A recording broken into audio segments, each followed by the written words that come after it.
Sometimes being asked a very basic question that kind of pulls you up and stops you in your tracks, it can be a useful way of thinking about your assumptions and first principles.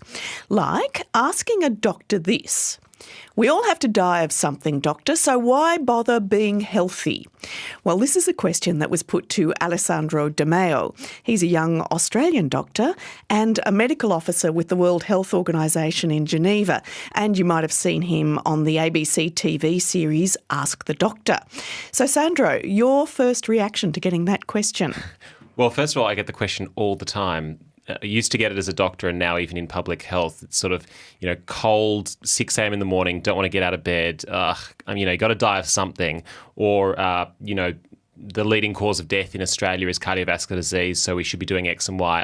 But Sandra, you have to die of something, surely. And I don't want to get up out of bed at 6 in the morning and go exercising. And I can understand. I also don't, love to get out of bed at 6 a.m. in the morning and go running. And my answer is, well, there are two good reasons to, get out of bed or to try and be as healthy as you possibly can. And they relate to a concept actually called disability adjusted life year. It's a very nerdy concept, but stick with me for a second. Okay, disability adjusted life years. Mm-hmm. Yeah, so it combines years lost at the end of life from dying early, but also really importantly, years lived with disability. And this is the part that is the reason to try and be as healthy as possible. So when you say disability, you mean poor health? Yeah, so it could be any form of poor health. It could be lower back pain, which is a major cause of disability in Australia. So it's not, maybe thinking about it as not functioning at your best. It could be pain, it could be immobility, it could be the side effects of diabetes.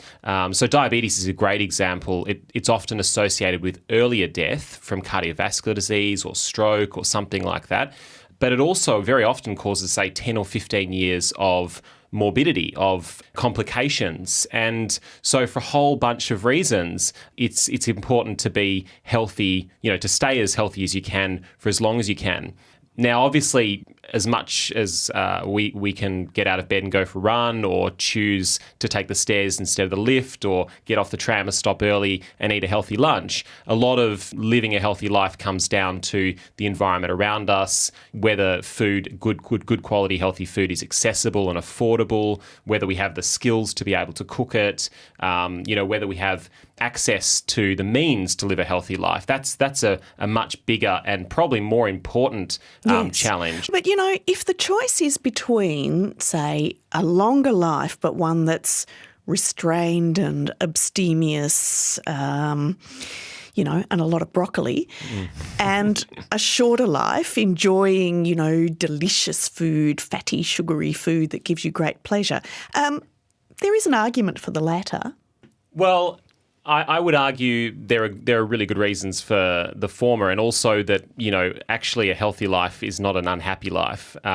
Good food, there's some great evidence in Australia, I should say, that also good healthy food is actually cheaper than unhealthy food. So that's very often the counter argument is exactly put that convenience food, fast food is cheap. Yeah.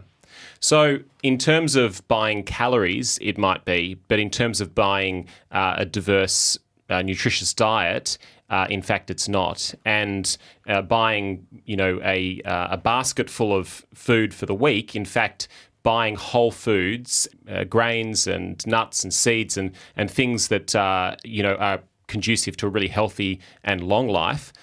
In fact, the evidence shows that that's cheaper than buying junk food, which, you're paying for the advertising, you're paying for the marketing that goes with it, you're paying for the branding, you're paying for all sorts of other things when you're buying that food that in fact makes it more expensive. And then let's not forget you're also paying the health outcomes. For the consequences. Exactly. So, we know diabetes, for example. Diabetes is associated with weight gain, and weight gain is associated with, for example, sugary drinks consumption, also junk food consumption.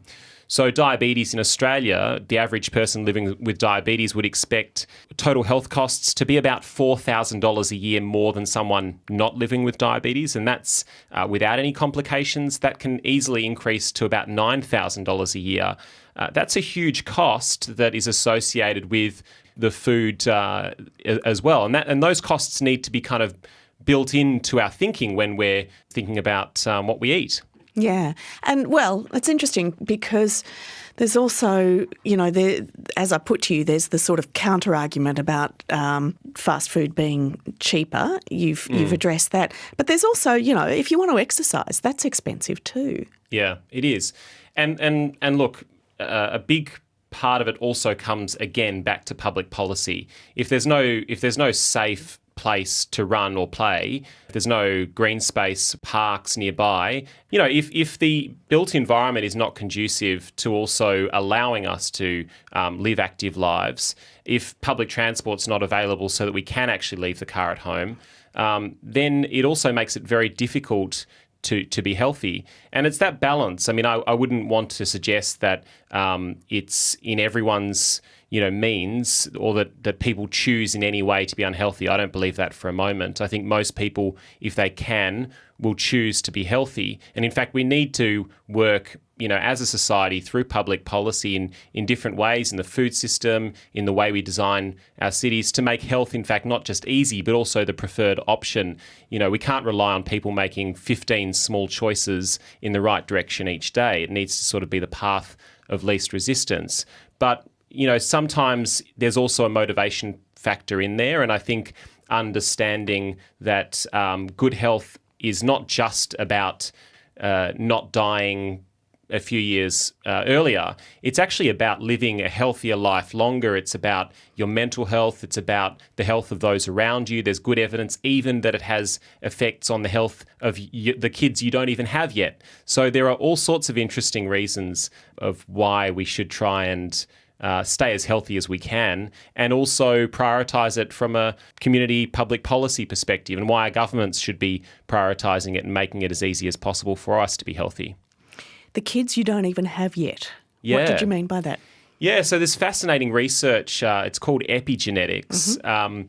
There's fascinating research that shows, in fact, that elements of an unhealthy lifestyle, in fact, whether it's the microorganisms that live in our gut that change as our diet becomes more processed. You can see clear differences between the microbiome of an overweight individual versus a non-overweight individual. And that actually, now we think, actually transfers to... It's generational. Exactly, yeah. May even influence the next generation. And that makes sense because you actually inherit the microbiome of the mother during childbirth. Another example is that we know that during fetal development, it's a time of such important nutrition. Nutrition is so important during that time. So if there are nutritional deficiencies, and in fact, increasingly, one of the problems we have in Australia is that we have individuals that are maybe overweight, but they're still malnourished. They actually they're not getting the vitamins and minerals, but they're getting too many calories because they're getting, very calorie dense, nutrient poor foods like sugary drinks. So that can actually also work between generations and influence the developing fetus and then their risk of overweight, obesity across the life course.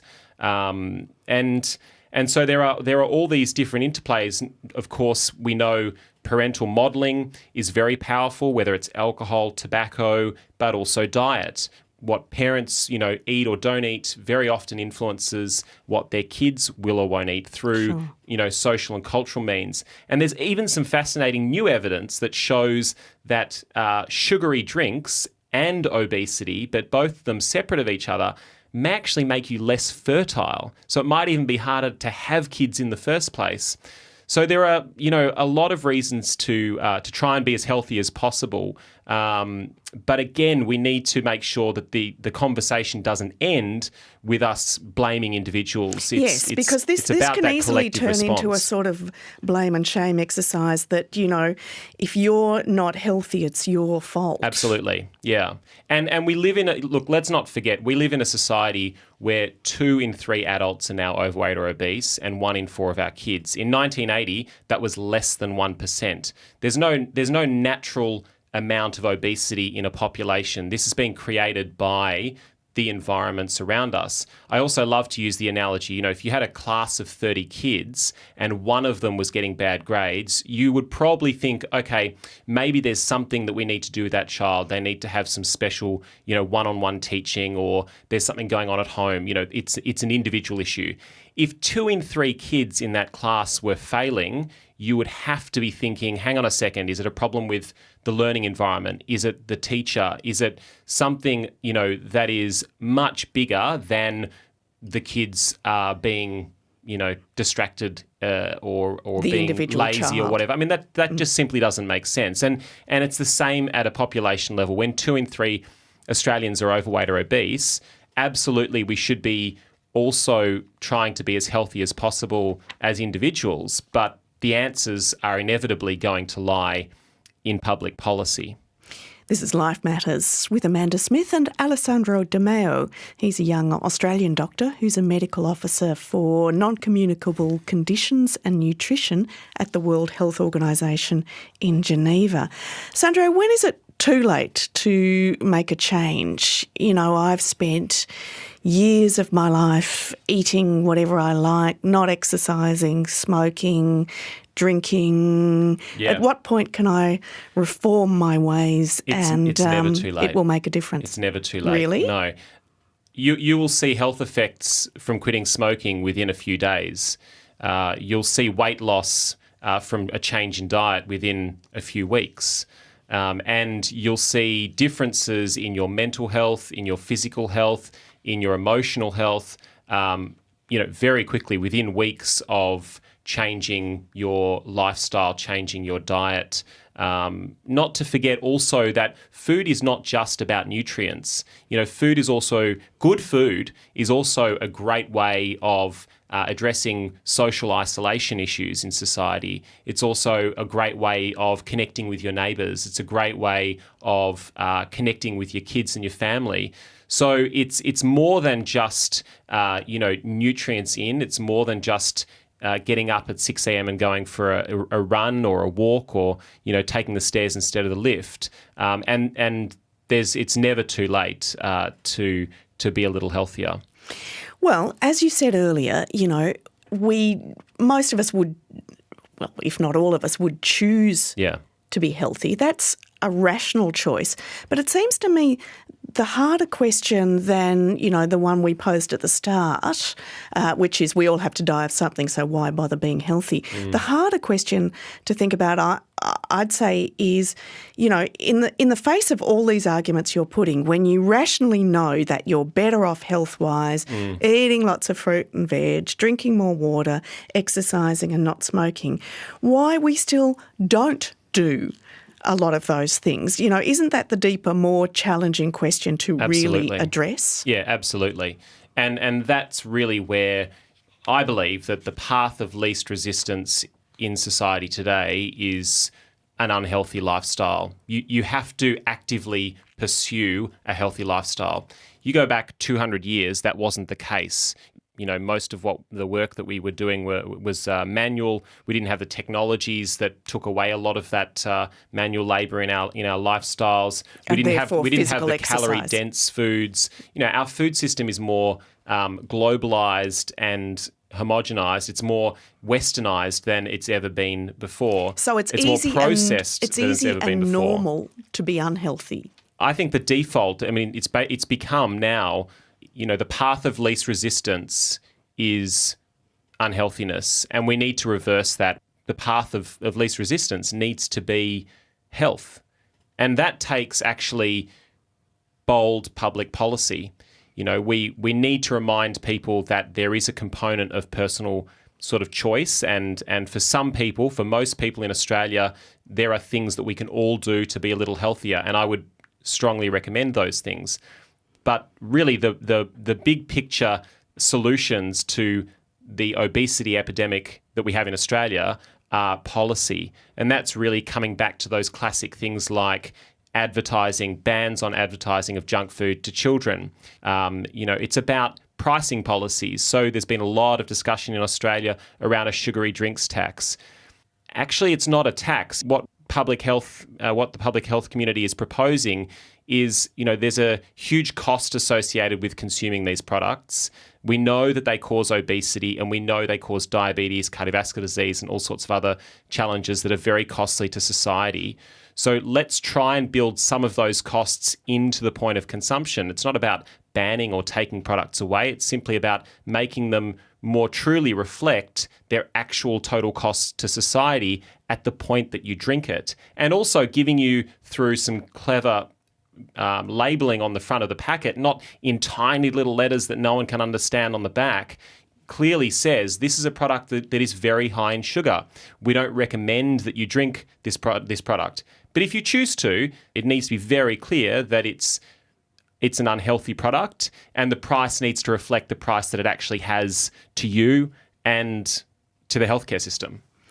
And Dr Alessandro Demaio is the Medical Officer for Non-Communicable Conditions and Nutrition at the World Health Organization in Geneva.